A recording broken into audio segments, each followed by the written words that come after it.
Assalamu alaikum students, how are you? I hope you are all fine. जैसा कि आपको पता है ये हमारी सेकंड क्लास है इन online classes.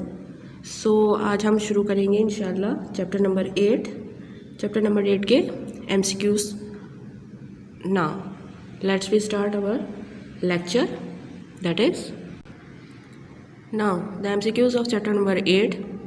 First one is work done is equals to W is equals to F into D. बीच में कोई साइन नहीं है तो आपको पता है कि कौन सी साइन होती है मल्टीप्लाई की. तो W हमारा क्या है, वर्क डन का सिंबल है और FD उसके बराबर. Now work done is equals to W is equals to F dot D. Now power is equals to P is equals to W over T which is the work done divided by time. T is equals to time. Third is if the angle between force and displacement is theta, then W is equals to FD cos theta. जब भी हम बीच में से किसी के angle को define करेंगे तो मैंने बताया था कि डिस्प्लेसमेंट आपका क्या होता है इन द एक्स एक्सिस और एक्स एक्सिस में हम लोग क्या लगाते हैं, कॉस ऑफ थीटा. तो हमारा angle between the force and the displacement क्या बनता है, FD cos theta. 4 kinetic energy is equals to half mv square. Kinetic energy हमारी किसके बराबर होती है, हाफ mv स्क्वायर.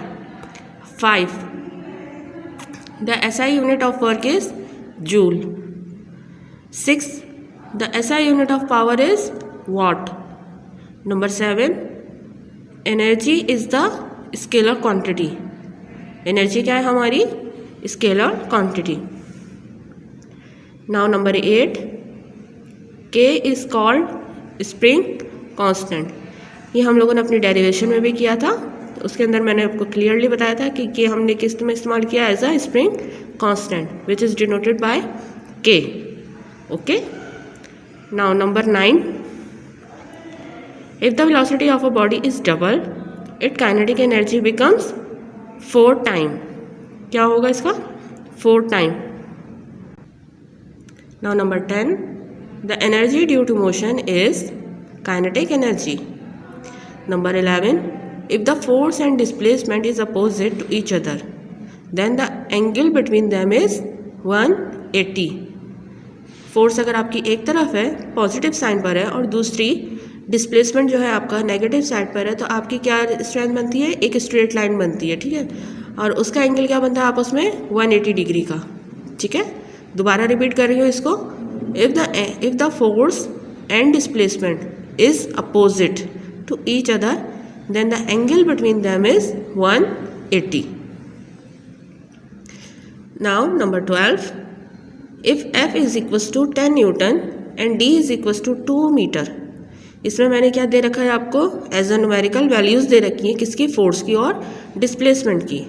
ठीक है, तो मेरे पास W क्या निकलेगा, 20 जूल. क्योंकि जब मैं F इंटू D करूँगी तो मेरे पास क्या हो जाएगा, 10 into 2 is equals to 20 and the unit of work done is joule. So W is 20 joule. J is represented by the joule. Now number 13 if F is equals to 100 Newton and V is equals to 2.5 meter per second. V is the velocity. V is equals to 2.5 meter per second. The power will be 250 watt. Power is equals to P and P is equals to W over T. So then when we put the values of F and V, we get P is equals to 250 watt. Now number 14 the energy stored in a stretch spring. Stretch spring is called elastic potential energy. Spring के अंदर जो energy store होती है, spring कौन सा, जो खींचने वाले स्प्रिंग होता है, उसके अंदर जो एनर्जी स्टोर की जाती है उसको क्या कहा जाता है, elastic potential energy. Number 15 if the force is in the same direction. Repeat कर रही हूँ, if the force is in the same direction as the displacement the work done is positive. क्या आंसर आएगा इसका, पॉजिटिव. नाउ रिपीट कर रही हूँ मैं नंबर 15 को. मैंने क्या कहा, if the force is in the same direction as the displacement. ऊपर वाले में जब मैंने बात करी थी तो मैंने क्या कहा था कि मेरा आपस में जो है वो अपोजिट साइन है, और उसके अंदर मैंने क्या कहा था कि मेरा एंगल क्या बनेगा उसमें 180 का। नंबर 11 में मेरे पास दोनों चीज़ें कैसी थी, अपोजिट, फोर्स और डिस्प्लेसमेंट आपस में अपोजिट थे, तो उसके नतीजे में मेरा एंगल क्या बन रहा था, 180। इधर मैं आपसे क्या पूछ रही हूँ, if the force is in the same direction as the displacement, कि अगर आपकी फोर्स और डिस्प्लेसमेंट दोनों सेम डायरेक्शन में है तो आपका वर्क डन कैसा होगा, पॉजिटिव, कि जिस डायरेक्शन में आप फोर्स लगा रहे हो उसी डायरेक्शन में आपका बॉडी मूव कर रहा है तो आपका वर्क डन कैसा हुआ, positive. Okay, now number 16, if the force is opposite to the displacement. अब मैंने क्या कहा, अब मेरी फोर्स अपोजिट है किस चीज़ से, डिस्प्लेसमेंट के, the work done is negative. ठीक है, द फोर्स और डिस्प्लेसमेंट आपस में अपोजिट होंगे तो मेरा वर्क डन कैसा होगा, negative. Now number 17, if the force is at right angle to the displacement the work done is 0। Right angle means if the force is at right angle, आपके पास right angle means आपके पास 90 degree है तो displacement आपका क्या होगा, 0। आपके पास 3 possibilities हैं, जब आपका फोर्स और डिस्प्लेसमेंट सेम डायरेक्शन में होगा तो आपका वर्क डन क्या है, पॉजिटिव। सेकंड, आपके पास क्या कंडीशन दी हुई है कि जब आपके पास फोर्स और डिस्प्लेसमेंट अपोजिट डायरेक्शन में होगा तो आपके पास वर्क डन कैसा होगा, नेगेटिव। और थर्ड कंडीशन आपसे क्या पूछी जा रही है कि अगर आपके पास फोर्स और डिस्प्लेसमेंट में दोनों में आपस में राइट एंगल का है एंगल, तो उसमें आपके पास वर्क डन कैसा आ रहा है, 0। It's that clear. यहाँ पे हमारे एमसीक्यूज कंप्लीट होते हैं। अब हम चलते हैं अपने न्यूमेरिकल्स की तरफ। Now the problem number 1 which is the 8.1 is how much work is done to displace horizontally a body 40 metre. आपसे क्या पूछ रहा है, हाउ मच वर्क, कितना वर्क हुआ जब आपने अपनी बॉडी को डिस्प्लेस किया हॉरिजॉन्टली। हॉरिजॉन्टली मीन्स सरफेस पे रहते हुए जब आपने अपनी बॉडी को 40 मीटर तक डिस्प्लेस किया, मूव किया, तो कितना वर्क डन उसके अंदर हुआ। बाय अ फोर्स मीन्स कितनी फोर्स अप्लाई करी आपने, 200 न्यूटन, और आपकी बॉडी ने कितना डिस्प्लेस किया है, 40 metre. Whose angle with the horizontal is 30 degree. आपका एंगल जो बन रहा है हॉरिजॉन्टल से बॉडी तक का, तो वो क्या बन रहा है, 30 डिग्री। आपने फोर्स कितनी अप्लाई की है, 200 न्यूटन। हॉरिजॉन्टली कितना डिस्प्लेस किया बॉडी ने, 40 मीटर, और एंगल आपके पास क्या डिफाइन किया गया है, 30 डिग्री। तो हमारे पास वर्क डन क्या निकलेगा, आइए देखते हैं। Now the solution of problem number 8.1 is, distance आपके पास कितना था बॉडी का, d is equals to 40 metre. Force आपके पास क्या थी, F is equals to 200 newton. Angle with horizontal कितना दे रखा है आपके पास, 30 डिग्री। आपसे क्या पूछा जा रहा है, वर्क डन। वर्क डन आपके पास किससे डिनोट किया जाता है, W से, capital W, which is the question mark. ठीक है, नाउ फॉर्मूला क्या अप्लाई होगा, formula W is equals to FD cos of theta. FD cos of theta क्यों लिखा जा रहा है, क्योंकि हमारे पास एंगल भी गिवन है, डिस्प्लेसमेंट भी गिवन है और फोर्स भी गिवन है। हमसे मालूम करने के लिए क्या कह रहा है, वर्क डन। तो मेरे पास वर्क डन किसके बराबर है, FD cos थीटा। F की वैल्यू मैंने पुट करी 200, D की वैल्यू मैंने 40, cos एज इट इज़, और थीटा की जो वैल्यू गिवन थी वो क्या पुट करी है मैंने, 30 डिग्री। मुझे पता है cos 30 मेरे पास किसके बराबर होता है, 0.866। ठीक है, मल्टीप्लाई करेंगे 40 से और 200 सेम एज इट इज़। मैंने क्या चेंज किया है, सेकंड लाइन में खाली cos ऑफ थीटा की वैल्यू रखी है। क्या वैल्यू है, 0.866। तीनों चीज़ों को मल्टीप्लाई करेंगे, मेरे पास आंसर क्या आएगा, 6928 joule.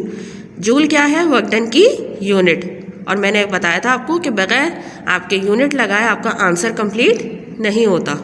Okay,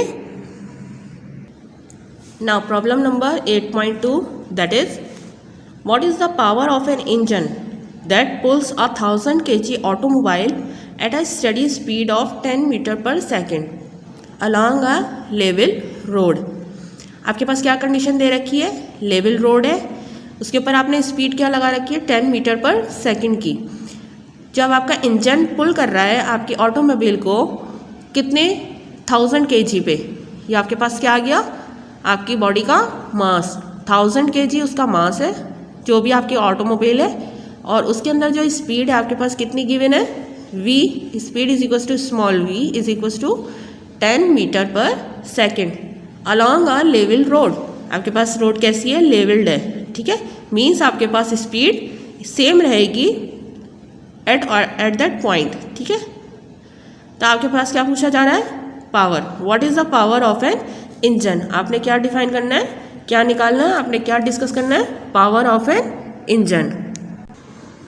now the solution of 8.2 is mass is equal to m, small m is equal to 1000 kg, speed is equal to small v is equal to 10 metre per second which is given in the numerical.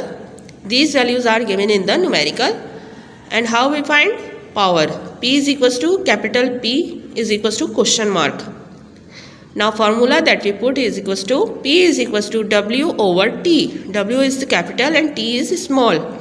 P is equals to W over T. As we know that W is equals to F dot S, means force into displacement is equals to W. So we put here the value of W. The power is equals to P is equals to F into S over T. As we know that S over T means distance divided by time is equals to velocity. आपकी speed. Distance per unit time is equals to speed. आपका जितना displacement cover करेगा required time में आपके पास क्या आ जाता है, v. As we know that F is equals to W is equals to mg. हमें पता है कि फोर्स हमारे पास जब हम वेट में आते हैं तो हमारे पास किसके बराबर हो जाती है, small m and small g, where g is equals to 9.8 metre per second square. हमने यहाँ से क्या निकाला, अपना f। सबसे पहले हमने क्या निकाला, f निकाला, क्योंकि v तो हमारे पास गिवन है लेकिन हमारे पास f गिवन नहीं है। f मालूम करने के लिए हमने क्या करा, फोर्स को हमने किसके बराबर लिया, वेट के, और जबकि मुझे पता है कि मेरा वेट किसके बराबर होता है, mg, which is small m and small g. The value of small m is given, which is 1000 kg, and as we know that the small g is equals to 9.8 meter per second square. Now both values are multiplied, so we get force that is equals to F is equals to 9800 Newton. We put the value of F in above equation, which is F dot D. So P is equals to Fp is equals to 9800 into, and the value of P is 10. So the value of P is 98,000 watt. Clear है। सबसे पहले हमने इसके अंदर क्या निकाला, F हमारे पास simply नहीं आ रहा था तो हमने क्या करा, फोर्स को बराबर लिया अपने वेट के बराबर करने से यह हुआ कि मेरे पास M की वैल्यू मौजूद थी, G की वैल्यू मुझे मालूम है, मैंने दोनों को मल्टीप्लाई करके F की वैल्यू निकाल ली और सिंपल मैंने ऊपर वाली इक्वेशन में पुट कर दिया, जो कि मेरे पास P बराबर था F इंटू V के, ठीक है। Now P is equals to F V करने से मेरे पास पावर आ गई, power of an engine in automobile, ठीक है, जो कि मेरे पास निकली 98,000। नाउ numerical number 8.3 is with what constant velocity can a 1960 watt motor raise a mass of 100 kg। आपके पास कौन सी कांस्टेंट वेलोसिटी होगी जिसमें आपके पास 1960 क्या है, आपके पास वाट है, तो क्या गिवन है आपके पास P। आपको इसकी यूनिट से पता चल रहा होगा कि वाट किसकी यूनिट होती है, पावर की। तो हमारे पास क्या गिवन है, पावर कितना गिवन है, किस इक्वल है 1960 वाट, मीन्स ये हमारे पास क्या है, कैपिटल P गिवन है, और मास आपके पास क्या गिवन है 100 kg। सो हमारा जो डेटा बनेगा वो किस किस्म का होगा। Now the data of 8.3 is P is equals to capital P is equals to 1960 watt mass is equal to small m is equal to 100 kg, velocity is equal to v is equal to question mark. आपके पास velocity मालूम करने को कहा जा रहा है इसके अंदर। अब जो चीज़ हमें मालूम करनी है उसको मैं एक तरफ ले जाऊंगी, बाकी सारी चीज़ों को एक तरफ रखूंगी। मेरा फॉर्मूला क्या था, P is equal to F V मेरा फॉर्मूला था। मुझे क्या मालूम करना है, V, तो V को मैंने एक तरफ रखा, बाकी सारी चीज़ें दूसरी तरफ ले गई। तो मेरे पास इक्वेशन क्या बनी, V is equal to P over F। Now we put the value of P and F, we get V is equal to 1960 divided by 980। 980 मुझे पता है कहाँ से आया है, 9.8 किया था मास, फोर्स मैंने उसी की तरह रखी है जिस तरह मैंने अपना काम किया था। क्या पहले वाला कि मैंने फोर्स को W के बराबर रखा, W को मैंने किस में चेंज किया, mg में। मेरे पास m गिवन है 100 और g मेरे पास क्या है 9.8। दोनों को मल्टीप्लाई करके जो मेरे पास f निकला था वो क्या है 980। मैंने 980 कौन सी वैल्यू रखी है, जो मैंने अपना फोर्स को वेट के अंदर चेंज करके निकाला। ये साइड में आप लोग देख सकते हैं मैंने क्या किया, जो पहले वाले न्यूमेरिकल में किया था सेम एज इट इज़ मैंने वही वर्क यहाँ पे किया है कि मैंने फोर्स को अपने किसके बराबर लिया, W के, और W को किसके बराबर लिया, mg के। m की वैल्यू रखी मैंने 100 जो कि मुझे यहाँ डाटा में गिवन है। उसके बाद मैंने g की वैल्यू रखी विच इज़ इक्वल टू 9.8। दोनों को मल्टीप्लाई किया, मेरे पास फोर्स क्या निकला 980। यही वाली वैल्यू मैंने कहाँ पुट करी, यहाँ पे। दोनों को जब डिवाइड किया तो मेरे पास क्या आया 2 metre per second which is the answer of 8.3। Now the numerical of 8.4 is a body of mass 50 kg on motorbike is moving with velocity। velocity क्या इसमें लिखा हुआ नहीं है लेकिन मुझे यूनिट से पता चल रहा है कि मुझे क्या गिवन है, velocity which is equals to 20 metre per second. What is his kinetic energy? आपसे क्या पूछा जा रहा है, काइनेटिक एनर्जी।